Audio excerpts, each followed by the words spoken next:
భద్రాచలం 6 అంతస్తుల భవనం కుప్పకూలిన ప్రాంతంలో రెస్క్యూ కొనసాగుతుంది. ఎన్డీఆర్ఎఫ్, సింగరేణి, ఐటీసీ సహాయక బృందాలు సహాయక చర్యల్లో పాల్గొంటున్నాయి. బిల్డింగ్ నిర్మాణ పనుల్లో 2 కూలీలు ఉన్నారని యజమానులు చెబుతుండగా 4 కూలీలు ఉన్నట్టు స్థానికులు అనుమానం వ్యక్తం చేస్తున్నారు.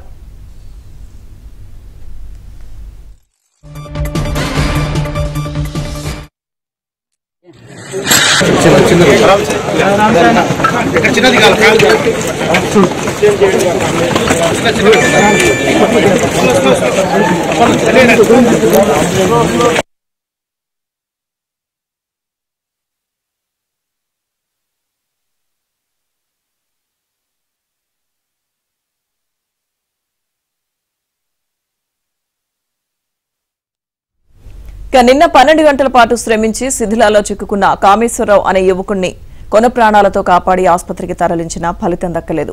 చికిత్స పొందుతూ కామేశ్వరరావు మృతి చెందాడు. బిల్డింగ్ శిథిలాల్లో ఉపేంద్ర అనే వ్యక్తి ఉండిపోవడంతో అతన్ని బయటకు తీసుకురాలేకపోయారు. దీంతో అతడి కుటుంబ సభ్యులు జిల్లా కలెక్టర్ జితేష్ వి పాటిల్, జిల్లా ఎస్పీ రోహిత్ రాజ్ వాహనాలను అడ్డుకున్నారు.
భద్రాచలం 6 అంతస్తుల భవనం కుప్పకూలిన ప్రాంతంలో రెస్క్యూ కొనసాగుతోంది. ఎన్డీఆర్ఎఫ్, సింగరేణి, ఐటీసీ సహాయక బృందాలు సహాయక చర్యల్లో పాల్గొంటున్నాయి.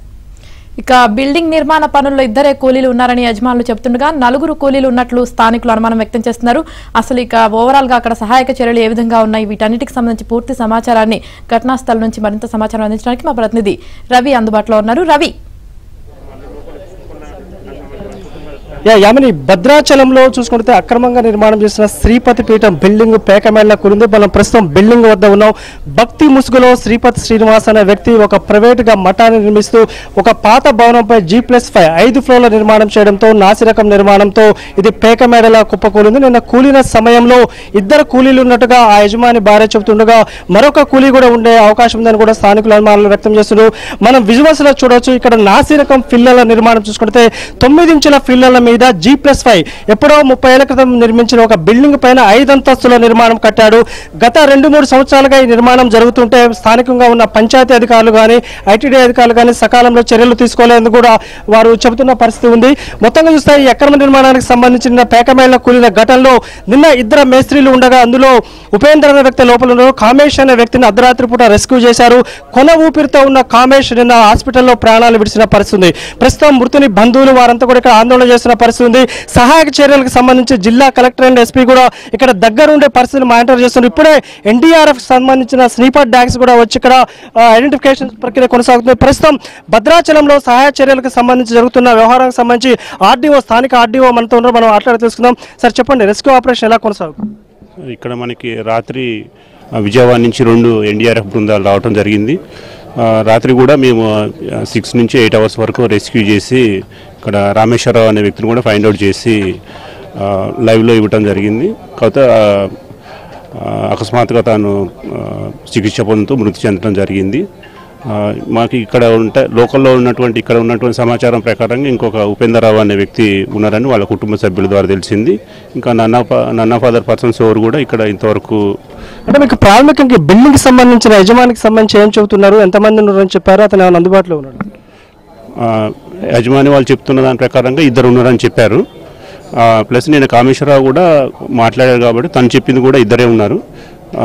ఇంకొక మృతదేహానికి సంబంధించి ఎన్డీఆర్ఎఫ్ ద్వారా ఇప్పుడే మనం జాగిలాలతో కూడా ఇంకెవరైనా లైవ్ ఉన్నారనేది కూడా సెర్చ్ చేయడం జరిగింది.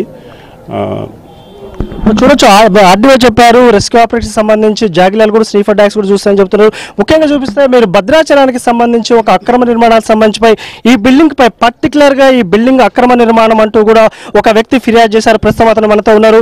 మీరు ఈ బిల్డింగ్ సంబంధించి ఫిర్యాదు చేసినప్పుడు ఎలాంటి చర్యలు తీసుకోలేదా? ఈ బిల్డింగ్ నేలమట్టం కావడానికి బాధ్యులు ఎవరని మీరు చెబుతారు?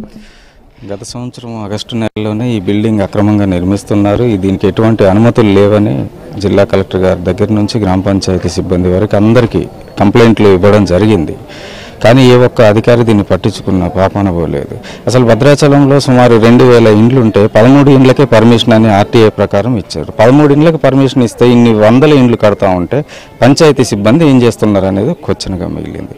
రాజకీయ ఒత్తిళ్లు అనేక కారణాలు వీళ్ళకు ఉంటే ఉండొచ్చు. అంటే భక్తి ముసుగులో ఇట్లా ఒక మఠాలు నిర్మిస్తే ఇంతమంది ప్రాణాలు కూడా కారణమైన ఈ వ్యక్తికి సంబంధించి మీకు ఎలాంటి బెదిరింపులు వచ్చాయా? తప్పకుండా చాలా మంది ఫోన్ చేశారు. ఈ అనేక రకాల పార్టీలు స్థానికంగా ఉన్న వాళ్ళు అయితేంది, బయట వాళ్ళు ఫోన్లు చేశారు. పర్టికులర్గా ఇతను మీరు వీడియోలో చూసే ఉంటారు. అతను నీ సంగతి చూస్తా, నీ అంత చూస్తా, నువ్వెంత, నీ లెక్క ఎంత, నీ మీద రౌడీ షీట్ ఓపెన్ చేపిస్తా, నాకు మంత్రి తెలుసు, వాడు తెలుసు, ఈ రకరకాలైనటువంటి బెదిరింపులు ఉన్నాయి. వీడు బెదిరించే బెదిరింపులకో ఇంకొకటో ఆగే ముచ్చట్లేదు.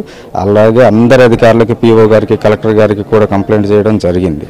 దానిని మనం చూడొచ్చు. ఇతను ప్రత్యక్ష సాక్షి. ఎవరైతే ఈ బిల్డింగ్ అక్రమ నిర్మాణం అంటూ పంచాయతీ అధికారులకు, ఐటీడీ అధికారులు కూడా ఫిర్యాదు చేసిన అధికారుల అవినీతి వ్యవహారం వల్ల గత 2 సంవత్సరాలుగా జరుగుతున్న ఈ బిల్డింగ్ నిర్మాణాన్ని అడ్డుకోకపోవడం వల్ల నిన్న పేకమేడలా కూరింది. ఇద్దరు మేస్త్రీలో ఒక మేస్త్రిని రెస్క్యూ చేసిన అతను ప్రాణాలు విడిచిన పరిస్థితి. మరో మేస్త్రి ఉపేంద్ర ఉన్నాడు. వీరిద్దరితో పాటు ఇంకో కూలి ఉండే అవకాశం అందు కూడా సస్పెక్ట్ అవుతుంది. ఎన్డీఆర్ఎఫ్ బృందాలు శ్రీఫర్ డాక్స్ తో కూడా డిటెక్ట్ చేసే పని ఉన్నాయి. మొత్తం చూస్తే జిల్లా కలెక్టర్ తో పాటు ఎస్పీ కూడా ఇక్కడ ఘటనా స్థలం వద్ద ఉండి పెద్ద ఎత్తున రెస్క్యూ ఆపరేషన్ కొనసాగుతుంది. మనం విజువల్స్ లో చూడొచ్చు. ఎన్డీఆర్ఎఫ్ టీమ్ తో పాటు టీఎస్ ఫైర్, అదే విధంగా ఇక్కడ చూసుకుంటే పోలీస్ సిబ్బంది మొత్తం కూడా ఇక్కడ పంచాయత్ సిబ్బందితో పాటు అందరూ కూడా ఇక్కడ రెస్క్యూ ఆపరేషన్ కొనసాగుతున్న పరిస్థితి.